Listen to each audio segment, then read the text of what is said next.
வணக்கம் centre map student, நான் உங்கள் கபிலன். நம்ம சேனலில் டெய்லியும் கரண்ட் அஃபேர்ஸ் பார்த்துட்டு இருக்கோம் சென்டர் மேப் அகாடமிலேருந்து. ஸோ இதில் இன்னைக்கு நம்ம பார்க்க போகிற கரண்ட் அஃபேர்ஸ் ஜனவரி 15, 16, 17 இந்த 3 நாட்களும் தமிழ்நாட்டில் பொங்கல் ஃபெஸ்டிவல் நடந்துகிட்டு இருந்துச்சு. ஸோ அன்னைக்கு உண்டான இம்பார்ட்டன்ட் நிகழ்வுகளை நம்ம விட்டுறக்கூடாது. ஓகேவா? எல்லாரும் ஃபெஸ்டிவலில் நம்ம என்கேஜாக இருந்தாலும் ஸோ திருப்பி இதை ரிவைஸ் பண்ணலாம், திரும்பி படிக்கலாம். ஸோ இது ஜனவரி 15, 16, 17க்கு உண்டான கரண்ட் அஃபேர்ஸ் இம்பார்ட்டன்ட் நிகழ்வுகளை மட்டும் நான் இதில் எடுத்து சொல்கிறேன். ஸோ வாங்க ஃபர்ஸ்ட் கொஸ்டின் போயிடுவோம். ஃபர்ஸ்ட் கொஸ்டின் என்ன அப்படின்னா, 15ஆம் தேதி என்ன நடந்தது அப்படின்னா, 83வது கோல்டன் குளோப் விருதுகளில் 83வது கோல்டன் குளோப் விருதுகளில் 2020 அதிகபட்ச விருதுகளை வென்ற படம் எது அப்படின்னு சொல்லிட்டு கேட்டா, இது வந்து ஒன் பேட்டில் ஆஃப்டர் அனதர் அப்படிங்கிற ஒரு தான்.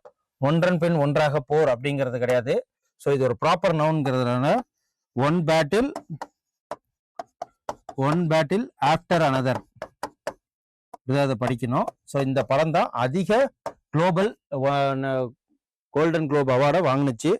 ஸோ வேற என்னென்னலாம் வந்து ஒன் பேட்டில் ஆஃப்டர் அனதர் அப்படிங்கிற படம் அதிக கோல்டன் குளோப் அவார்டை வாங்கினது. 83வது கோல்டன் குளோப் விருது 2020 ஜனவரி 11ஆம் தேதி நடந்திருக்கு. இது எங்க நடந்திருக்கு அப்படின்னா, கலிபோர்னியாவின் பெவர்லி ஹில்டனில் இது ஹாலில் நடைபெற்றிருக்கு. ஸோ இதில் நிக்கி கிளேசர் அப்படிங்கிறது தான் இதை ஹோஸ்ட் பண்ணியிருக்காரு. ஓகேவா? அது மட்டும் இல்லாமல் லியார்னோ டிகாப்ரியோவின் திரைப்படமான one battle of another day so இது மேக்சிமம் எத்தனைனா 5 அவார்டுகளை வாங்கி குவிஞ்சிருக்கு.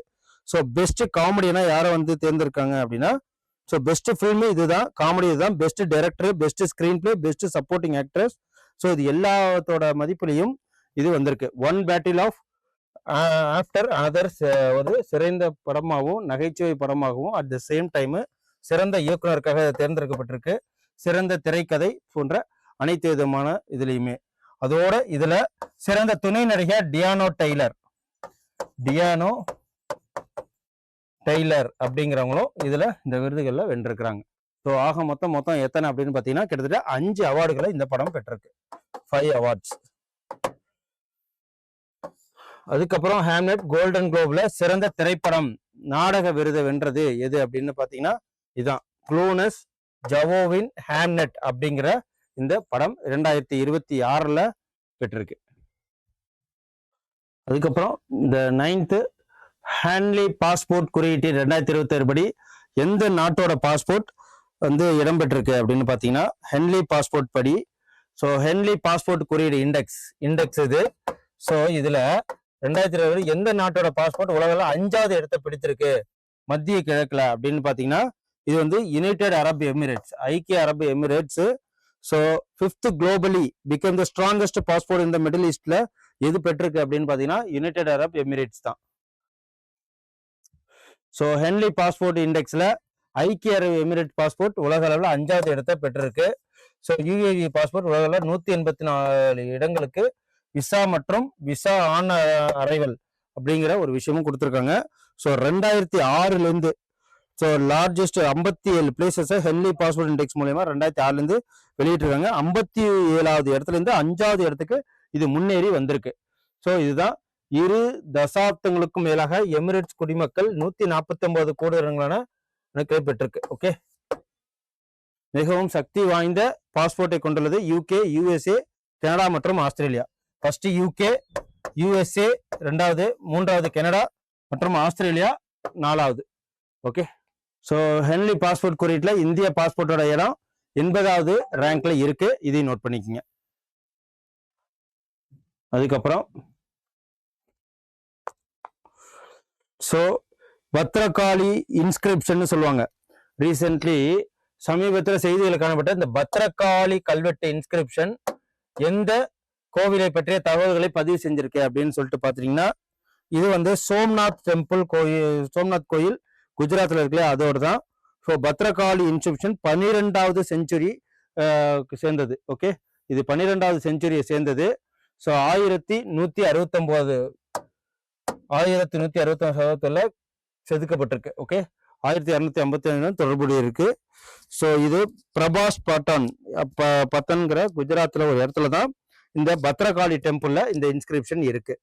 ஸோ இதுதான் சந்திரனால் சோமன் சதயுக்தில் அப்படிங்கிற.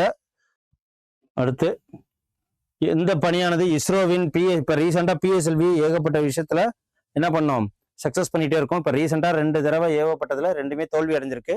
ஸோ அது எந்த ராக்கெட் அப்படின்னு சொல்லிட்டு கேட்டிங்கன்னா, ஸோ பிஎஸ்எல்வி முதல் தொடர்ச்சியான தோல்வியை குறித்து எது வந்து வரலாற்றில் இடம்பெற்றிருக்கு அப்படின்னு பார்த்தீங்கன்னா, இந்த பிஎஸ்எல்வி C62 இந்த பிஎஸ்எல்வி C62 ராக்கெட்டு. ஸோ இதுதான் 2 டைமா தோல்வி அடைஞ்சதுனால இது வரலாற்றில் இடம் பிடிச்சிருக்கு.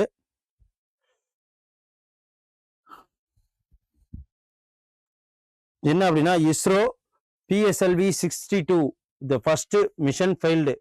ஸோ இஸ்ரோவின் பிஎஸ்எல்வி 62 பணி ஸோ ஜனவரி 12, 2026 அன்று ஏவப்பட்ட 10 நிமிடங்களுக்கு பிறகு செயற்கைக்கோள் செயலிழந்து போனது. இதுவும் ஒரு தடவை இதுக்கு முன்னாடி. So PSLV C62 carrying EOS-N1 பூமி கண்காணிப்பு செயற்கைக்கோள் பிற செயற்கைக்கோளுடன் சுமந்து சென்று இது வந்து இப்போ 2 டைமா இது வந்து தோல்வி அடைஞ்சிருக்கு. ஸோ லான்ச் கேரிடு சேட்டலைட் தான் இது. தாய்லாந்து, ஸ்பெயின், பிரேசில், நேபாள் மற்றும் யூகேயோட பல கமர்ஷியல் ரோல் பண்ணியிருக்கு. ஸோ இந்த DRDO-வால் உருவாக்கப்பட்ட கண்காணிப்பு செயற்கைக்கோள் ஸோ அன்வேஷாவும் இந்த பணியில அடங்கும். ஓகே, 30 ஆண்டுகளுக்கு மேலாக பிஎஸ்எல்வி ராக்கெட் முன்னாடி வந்து ரொம்ப 30 ஆண்டுகளுக்கு மேலாக சக்சஸ்ஃபுல்லாக இருந்தது. இப்போ சமீபத்தில் 2 ஏவுதளத்தின் மூலியமா தோல்வி அடைஞ்சிருக்கு. ஸோ இதுதான் இதுல. அதுக்கப்புறம் so Israel announced withdrawal of 7 United Nation agency ஜனவரி 2026 சொல்லியிருக்கிறாங்க. இஸ்ரேல் வந்து ஒரு அலிஜெட் பாலிடிக்ஸ் பயாஸ் ஐநா அமைப்புகளின் அரசியல் சார்பு மற்றும் அதிகாரத்துவ திறமையின்மை என கூறப்படுறது எது அப்படின்னா இஸ்ரேல. So Israel announce immediately exit from UN agency. ஜனவரி 14 UN ஏஜென்சிலேருந்து வெளியேற போகிறதா அறிவிச்சிருக்காங்க. ஓகே, இஸ்ரேல் வெளியுறவு அமைச்சர் கிதியோன் வந்து இதை அறிவிச்சிருக்கிறாரு. அரசியல் சார்பு, விரோத நிலைப்பாடுகள் மற்றும் ஐநா அமைப்புகளின் திறமையற்ற செயல்பாட்டின் காரணமாக இஸ்ரேல் வந்து UN ஏஜென்சி வந்து வெளியே வர்றாங்க.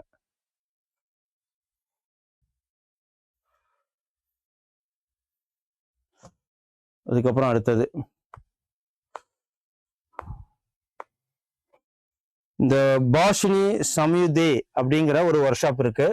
இந்த பாஷினி சம்யுதே அப்படிங்கிற ஒர்க் ஷாப்பு சமுதாய இந்தியாவின் மொழி சூழியலை வலுப்படுத்துதல் என்ற ஒரு பெஞ்சை உருவாக்குறாங்க, எக்கோ சிஸ்டத்தை. Okay, so language echo system இதுதான்.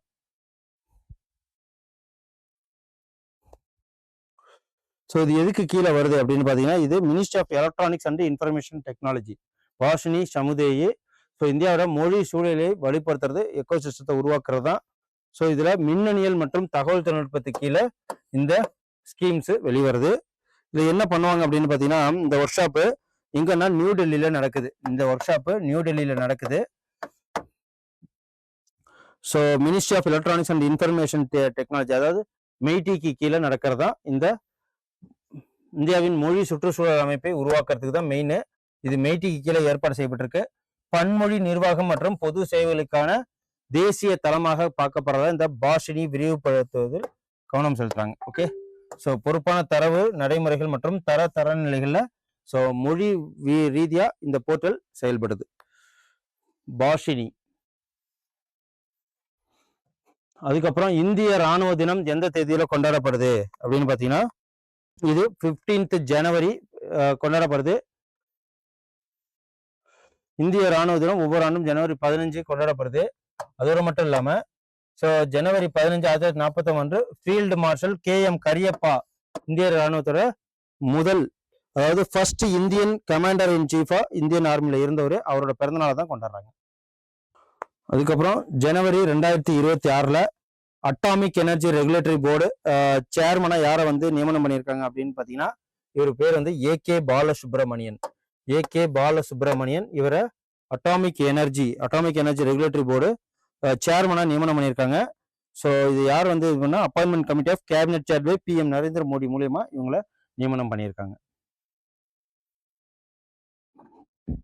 அதுக்கப்புறம் ராஜஸ்தானோட இயற்கை கிராமம் ஆர்கானிக் வில்லேஜ் அறிவிக்கப்பட்ட பஞ்சாயத்து எது? பஞ்சாயத்து ராஜஸ்தானில். ஸோ எதை வந்து அறிவிக்கப்பட்டிருக்காங்க? ராஜஸ்தான் முதல் முழுமையான இயற்கை கிராம அமைப்பாக அறிவிக்கப்பட்ட பஞ்சாயத்து எது அப்படின்னு கேட்டீங்கன்னா பாமன்வாஸ் கன்காயர் பஞ்சாயத்து. பாமன்வாஸ் கன்காயர் பஞ்சாயத்து முதல் first panchayat fully organic village பாடியா இதை நியமனம் பண்ணியிருக்காங்க. பாமன்வாஸ் கன்காயர் பஞ்சாயத்து.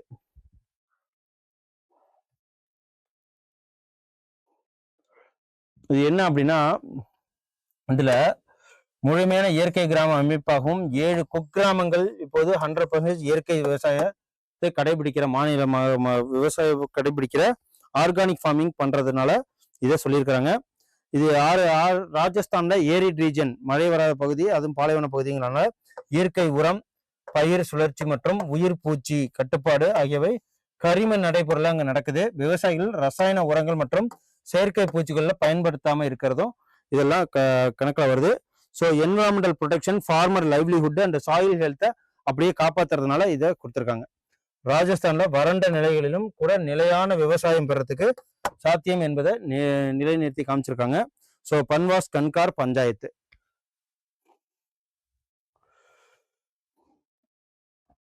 அதுக்கப்புறம் இந்தியாவின் முதல் கால்களை கொண்ட மொபைல் கையாளும் இயந்திரமான ஸ்கார்பியோ எங்கு தொடங்கப்பட்டிருக்கு?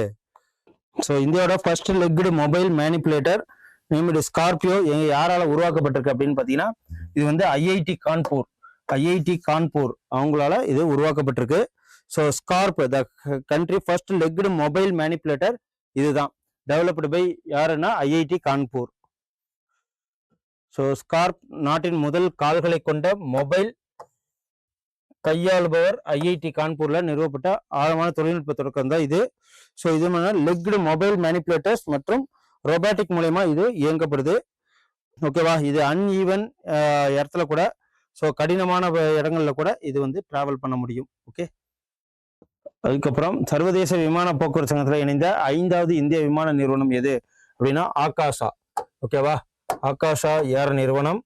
ஸோ இது வந்து இப்போதான் நிஸ்தாரா ஆகாஷா ஏர்லைன்ஸ் விமானம் இப்போ 5வதா வந்து இடம்பெற்றிருக்கு.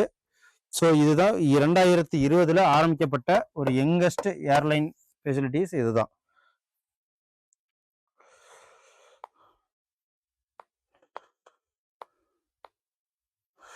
So who became the 5th airline from India to join International Air Transport Association akasha airlines.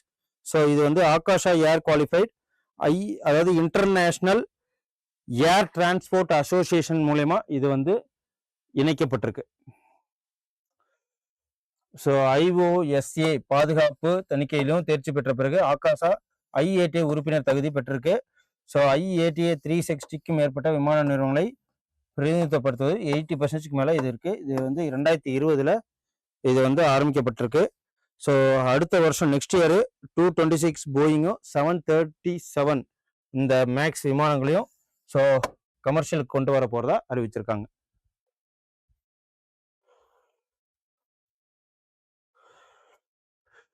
அப்புறம் AS ஜெய்சங்கர் வெளியுறவுத்துறை லோகோ ஒன்று பிரிக்ஸ் மாநாட்டுக்காக வெளியிட்டிருக்காரு. ஜனாதிபதி 2026 அறிமுகப்படுத்தியிருக்கு.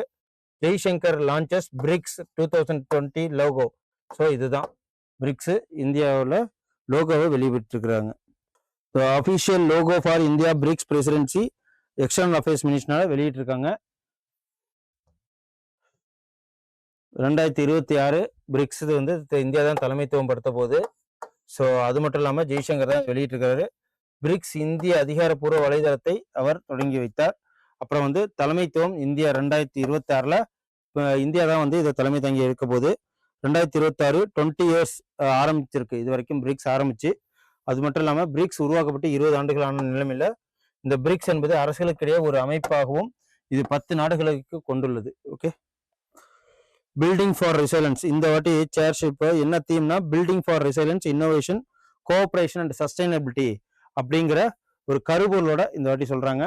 ஸோ இதுல யாரெல்லாம் உறுப்பினர் நாடுகளா இருக்காங்கன்னா பிரேசில், சீனா, எகிப்து, எத்தியோப்பியா, இந்தியா, இந்தோனேஷியா, ஈரான் மற்றும் தென்னாப்பிரிக்கா, ஐக்கிய அரபு எமிரேட்ஸ், மொத்தம் இதுல 10 நாடுகள். இந்த வருஷம் இதோட கருப்பொருள் என்னன்னா மீள்தன்மை, புதுமை, ஒத்துழைப்பு மற்றும் நிலைத்தன்மைக்கான கட்டுமானம் அப்படிங்கிறதோட இது டிராவல் பண்றோம்.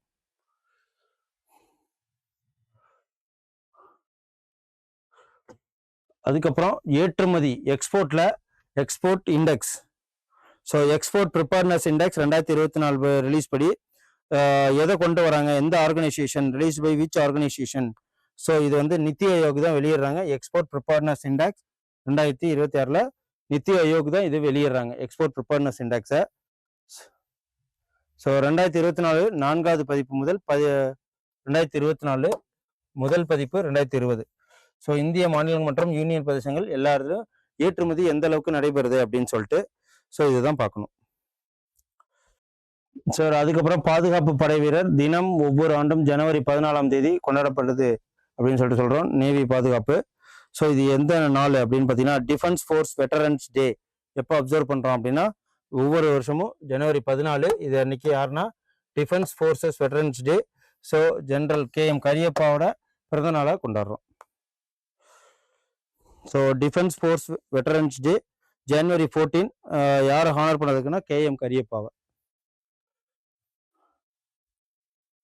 ஸோ இவர் 1953ஆம் ஆண்டு இந்த நாளில் ஓய்வு பெற்றார்.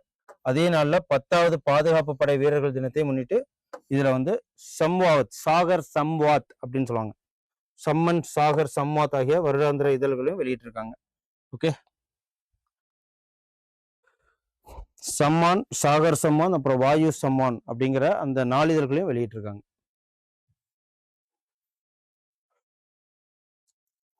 அப்புறம் பயங்கரவாத எதிர்ப்பு தொடர்பான 16வது ADMM+.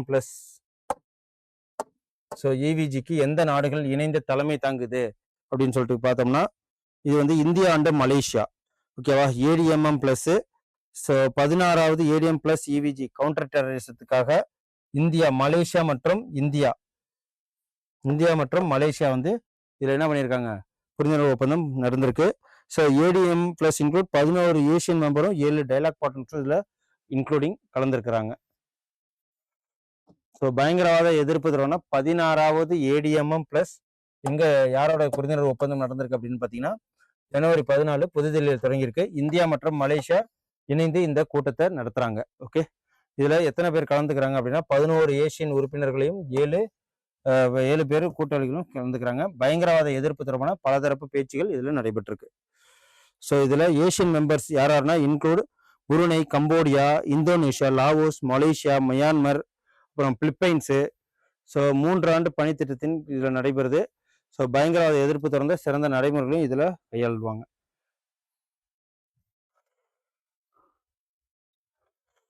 ஸோ இதெல்லாம் வந்து ஏசியன் கீழே வர்ற நாடுகள் தான்.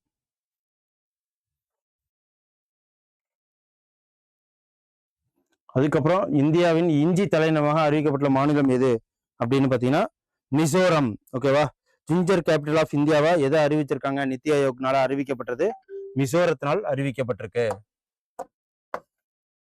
ஓகேவா, இது எதால் அறிவிக்கப்பட்டிருக்கு, நித்தி ஆயோக் மூலயமா அறிவிக்கப்பட்டிருக்கு.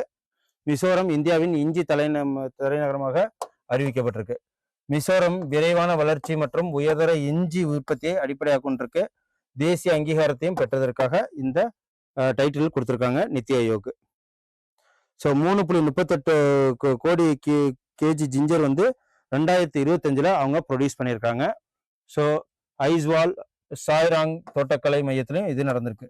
2025ஆம் ஆண்டு 3.38 கோடி கிலோவாக ப்ரொடக்ஷன் இருந்திருக்கு. மிசோரம் வந்து அதிக வருமானம் தரும் பயிராகவும் பாசி பருப்பையும் ஊக்குவித்து வருகிறது. ஓகே, ஸோ பாசி பருப்பு அதாவது அந்த பருப்பையும் ஜிஞ்சரையும் வந்து அதிகமாக ப்ரொடெக்ஷன் பண்றது மிசோரம் தான். ஓகே,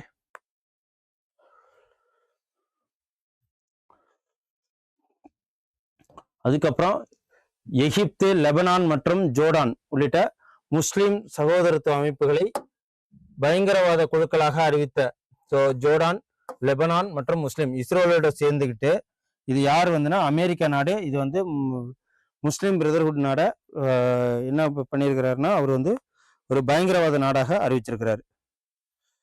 ஸோ டெரரிஸ்ட் குரூப்ஸ்ல சேர்த்திருக்கிறாரு. United Nation Muslim Brotherhood organisation, Egypt, Lebanon, Jordan terrorist என்டிட்டிஸா ஜனவரி 2026 அறிவிச்சிருக்கிறார். 1928 எகிப்திய அறிஞர் ஹாசன் அல் பன்னாவால் நிறுவப்பட்டதுதான் இந்த முஸ்லீம் பிரதர்ஹுட் நேஷனு. ஸோ ஜனாதிபதி டொனால்ட் ட்ரம்ப் நிர்வாக உத்தரவு 1462 கீழ் இதெல்லாம் வந்து டெரரிஸ்ட் கீழே என்டிட்டிஸ்ல கொண்டு வராங்க. ஸோ எக்ஸிக்யூட்டிவ் ஆர்டர் மூலயமா. So the groups are designated SDGT sustainable development கோல்களாக நியமிக்கப்பட்டிருக்கு. ஸோ முஸ்லீம் சகோதரத்துவ அத்தியாயங்கள் சிவில் அமைப்புகள் மூலயமா இதை வந்து டெரரிஸ்டா சொல்லியிருக்கிறாங்க. அப்புறம் வேர்ல்டு எக்கனாமிக் ஃபாரத்தில் உலக பொருளாதார மன்றத்தின் உலகளாவிய அபாய அறிக்கை யாருக்கு வந்து வெளியிட்டிருக்கு? 2020 படி புவிசார் அரசியல் மற்றும் பொருளாதார போட்டிகளால் குறிக்கப்பட்ட எந்த கட்டத்தில் நுழையுது அப்படின்னு கேட்டிருக்காங்க. ஸோ ஏஜ் ஆஃப் காம்படிஷன் இந்த வேர்ல்டு எக்கனாமிக் ஃபாரத் மூலமா போட்டிக்கான யுகம் அப்படின்னு சொல்லிட்டு இதை அறிவிச்சிருக்கிறாங்க. வேர்ல்டு எக்கனாமிக் ஃபாரம் மூலயமா குளோபல் ரிஸ்க் ரிப்போர்ட் 2021 எடிஷன் வெளிவந்திருக்கு. த ஏஜ் ஆஃப் காம்படிஷன் அப்படிங்கிற அதிகரித்து வரும் புவிசார் அரசியல் போட்டியால் குறிக்கப்பட்ட இந்த போட்டி யுகத்தில் உலகம் நுழைகிறது அப்படின்னு சொல்லிட்டு இந்த வேர்ல்டு எக்கனாமிக் ஃபாரம் அறிவிச்சிருக்கு. ஓகே, இப்போ இராணுவ மோதலுக்கு அப்பால் ஸோ கட்டுப்பாடுகள், தடைகள், தொழில்நுட்ப கட்டுப்பாடுகள் மற்றும் தகவல் போர் வரை இதில் நீண்டிருக்கு அப்படின்னு சொல்லிட்டு சொல்கிறாங்க. ஸோ இந்த அறிக்கை 2 எல்லைகளையும் உருவாக்குது. ஸோ அபாயங்களை மதிப்பிடுது. குறுகிய கால 2 ஆண்டுகள் மற்றும் நீண்ட கால 10 ஆண்டுகளாக இது அறிவிக்கப்படுது. ஸோ பார்த்துப்போம். ஸோ டிசம்பர் 28, 2025 படி எந்த நாடு பெரிய அளவிலான போராட்டங்களை சந்தித்து வருகிறது? 2500க்கும் மேற்பட்டோர் கொல்லப்பட்டதாகவும் தகவல் தொடர்பு துண்டிக்கப்பட்டதாகவும் சொல்றாங்க. அப்படின்னு பார்த்தீங்கன்னா இது அதிகமான இது வந்து இதில் அதிகமாக உள்ளது வந்து ஈரான் தான். ஓகே, ஸோ சிரியா தான் இதில் அதிகமான பாதிப்புகளை ஏற்பட்டிருக்கு. ஸோ சிரியான், லெபனான், அப்புறம் ஈரான் போன்ற நாடுகள் அதிகமாக தாக்குதல் ஏற்பட்டிருக்கு. ஸோ இது 15, 16, 17 உண்டான இம்பார்ட்டன்ட் கரண்ட் அஃபேர்ஸ். மேலும் இதில் கரண்ட் அஃபேர்ஸ் இருக்குது. டெய்லியும் கொடுக்கும்போது நான் இம்பார்ட்டன்ட் கரண்ட் அஃபேர்ஸை அதில் இன்க்ளூட் பண்ணி உங்களுக்கு கொடுத்துட்றேன். ஓகே, நன்றி, வணக்கம். நாளைக்கு ஒரு இம்பார்ட்டன்ட் கரண்ட் அஃபேர்ஸில் உங்களை சந்திக்கிறேன். Thank you. Send a map. You dare to dream, we care to accomplish.